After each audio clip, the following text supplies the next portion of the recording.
એમના પરિવારમાં તમારો પણ હક છે, દીકરીનો પણ હક છે બાપા પર, છે કે નહીં?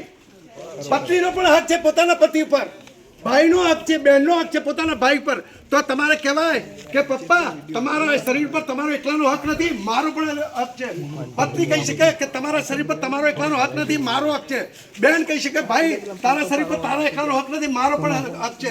તો તમારે એ તમારા હકની રીતે તમારે એને કહેવાનું કે આ વ્યસન તમને. અને ઘણા લોકો એવું પણ કહે છે કે કશું નહીં થતું, જે લોકો નહીં ખાતા ને એ લોકોને બધું થાય. પણ બેન મારી, તમે અમે તો બધા હોસ્પિટલમાં ઘણી હોસ્પિટલ આવડા મોટા જડબા આખા કાઢી નાખેલા છે. ફેફસાનું કેન્સર, ગળાનું કેન્સર, હૃદયનું કેન્સર, હૃદય કેન્સર, બધું એટલા બધા ટૂંકો જે નહીં થતું બરાબર પણ થાય છે ને એમને તો હજા ગગડી જાય છે. એટલે મારી બેન, મારા ભાઈઓને બધાને વિનંતી કે આ એક ઘરેમાં એક તમે આમાંથી બધાની 10 જણા છોડાઈ જશો ને તો તમારું ઘર આમ ટૂંકમાં એક સ્વર્ગ જેવું થઈ જશે. અને આ પૈસા વ્યસનમાં વાપરો એના કરતાં દૂધમાં વાપરો, SIP કરાવો, બચત કરાવો, છોકરીઓને ભણાવો એ પૈસાથી. એટલે બસ અમારી બધાની નમ્ર વિનંતી, અમે તો પાટણથી આવેલા છે.